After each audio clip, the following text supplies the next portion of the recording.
Aku pernah berpikir bahwa hidupku akan berjalan biasa saja, seperti kebanyakan pemuda di Jakarta ini, kuliah, kerja, menikah, punya anak. Sampai hari itu datang saat aku akhirnya mengakui pada keluarga bahwa aku gay. Dan segalanya hancur dalam sekejap. Malam itu, rumah kami di pinggiran Jakarta Selatan terasa lebih sempit dari biasanya. Aku duduk di ruang tamu, tangan gemetar memegang gelas air yang tak kunjung ku minum. Ayah duduk di kursi auritnya, wajahnya kaku seperti batu. Ibu menangis pelan di sudut soa, sementara kakakku, Mas Rea, memandangku dengan campuran kecewa dan marah. Aku baru saja bilang, aku gay, yah. Aku suka cowok. Reaksi pertama adalah diam-diam yang menusuk, lebih sakit daripada teriakan. Ayah akhirnya angkat bicara, suaranya datar tapi berat.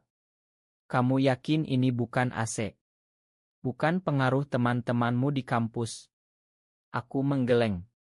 Sudah bertahun-tahun aku menyembunyikan ini, sejak saat aku sadar perasaanku pada teman sekelas, Andi, yang selalu membuat hatiku berdegup kencang saat kami main basket bersama.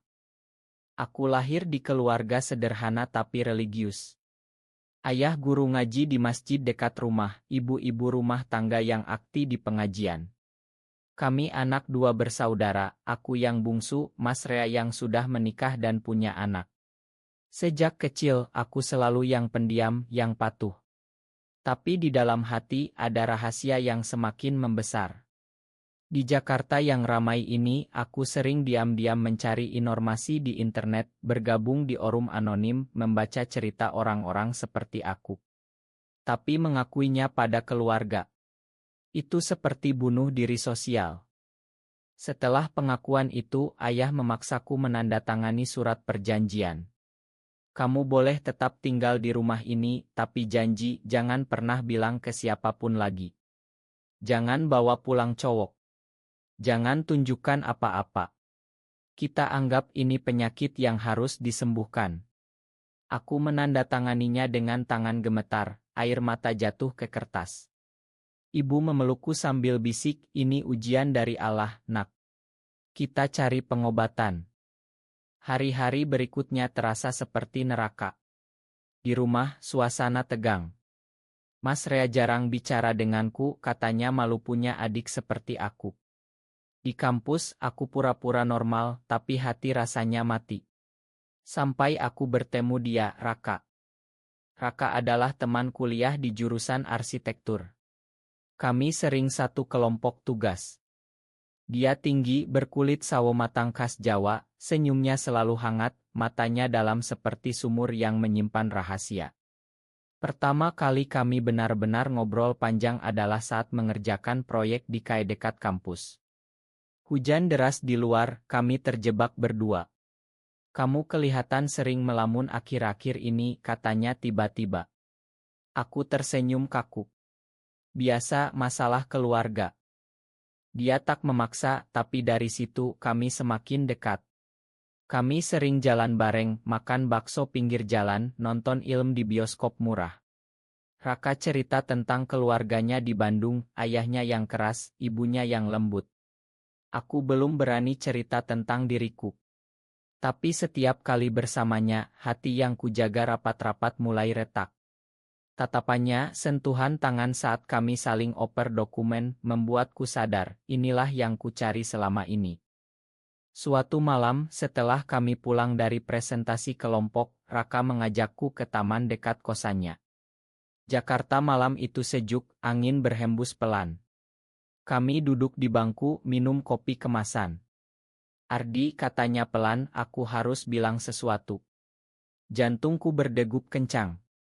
Aku gay. Dan aku suka sama kamu. Dunia seolah berhenti.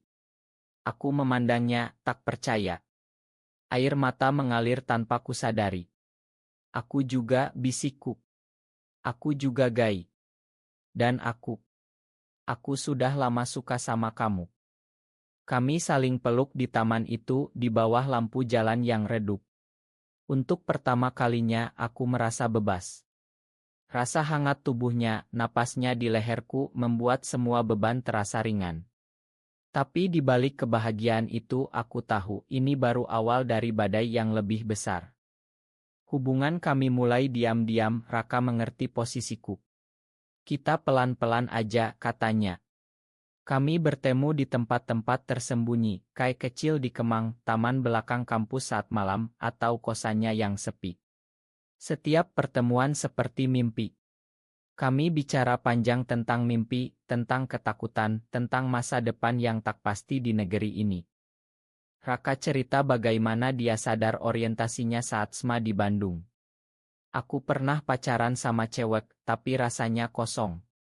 Sampai ketemu cowok pertama di komunitas online. Dia sudah lebih terbuka dengan dirinya sendiri, bahkan punya teman-teman di komunitas Jakarta yang rahasia.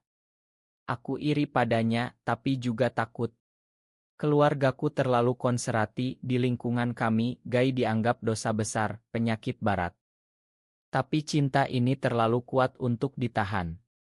Kami mulai berani lebih, pegangan tangan di bioskop gelap, ciuman pertama di mobilnya saat parkir di pinggir jalan sepi. Rasa itu tak terlukiskan. Seperti akhirnya menemukan bagian diriku yang hilang. Raka bilang, kamu satu-satunya yang membuatku merasa utuh, Ardi. Konflik mulai muncul saat keluargaku curiga. Aku sering pulang malam, alasan tugas kuliah tak lagi mujarab. Ayah semakin ketat, sering ceramah tentang penyimpangan yang lagi marak di berita. Jangan sampai kamu kena pengaruh itu, katanya suatu hari, matanya menusuk. Aku hanya diam, hati perih. Puncaknya saat Mas Rea melihat pesan di pekuk. Aku lupa kunci layar, dan ada chat dari Raka, kangen banget. Malam ini ketemu yuk. Mas Rea marah besar. Malam itu, rumah gaduh lagi. Kamu bohongin kami. Setelah janji itu, teriaknya. Ayah memaksaku hapus semua kontak, blokir Raka. Ibu menangis histeris. Aku menurut, tapi hati memberontak. Malam itu aku kabur ke kosan Raka. Dia memelukku erat saat aku cerita semuanya sambil menangis. Kita hadapi bareng, bisiknya. Tapi aku tahu ini baru permulaan. Di Indonesia ini, cinta seperti kami sering berakhir tragis, dikucilkan, dipaksa nikah, atau lebih buruk. Keesokan harinya, aku pulang dengan hati berat. Keluarga sudah tenang sedikit, tapi syarat baru, aku harus ikut pengajian intensi, konseling dengan ustaz. Ini untuk kesembuhanmu, kata ayah. Aku ikut, tapi pikiranku melayang ke Raka. Kami tetap bertemu diam-diam, Raka ajak aku ke pertemuan komunitas kecil di rumah aman. Di sana aku bertemu orang-orang seperti kami, ada yang sudah bertahun-tahun bersama pasangannya, ada yang berjuang sendirian. Cerita mereka menyentuh, ada yang diusir keluarga, ada yang pura-pura nikah untuk selamatkan muka.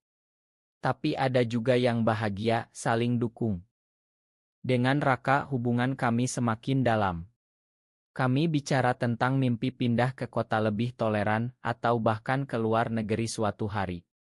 Tapi realita menampar, kami masih mahasiswa, uang pas-pasan, keluarga menunggu. Suatu hari, Raka sakit demam tinggi. Aku ingin nemenin tapi tak bisa terang-terangan. Aku datang malam-malam bawa obat dan makanan. Dia lemah di tempat tidur, tapi senyum saat lihat aku.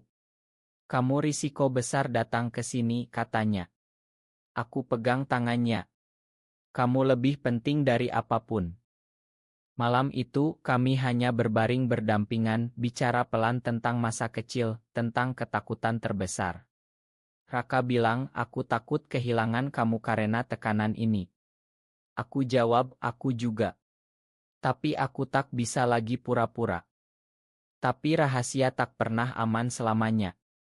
Rahasia kami terbongkar saat Oto kami berdua di taman beredar di grup keluarga. Entah siapa yang Oto, mungkin tetangga yang curiga. Oto itu, kami duduk dekat, tangan saling genggam, wajah bahagia. Ayah melihatnya pertama kali. Malam itu, rumah seperti medan perang.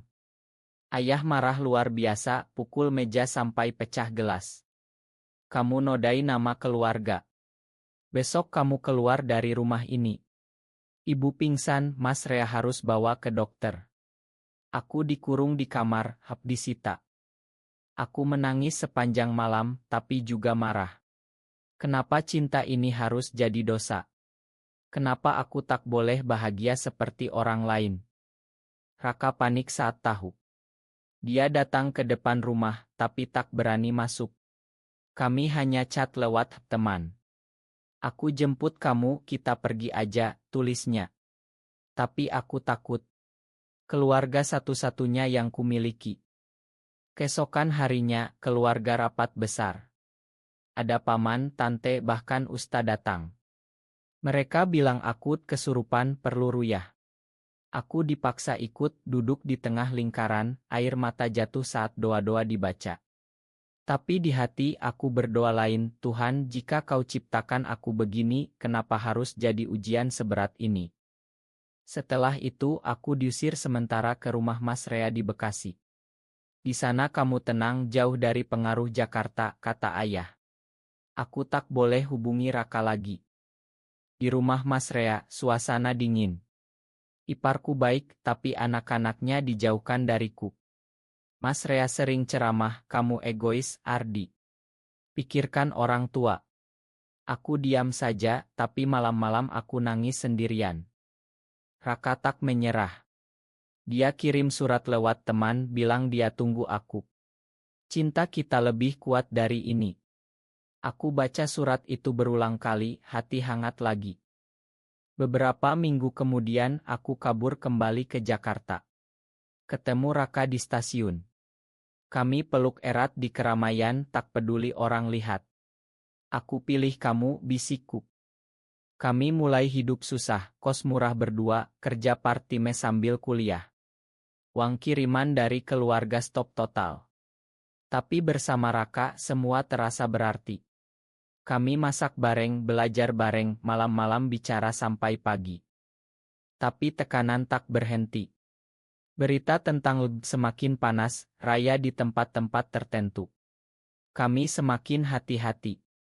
Raka pernah dipukuli preman saat pulang malam, hanya karena kelihatan lembut.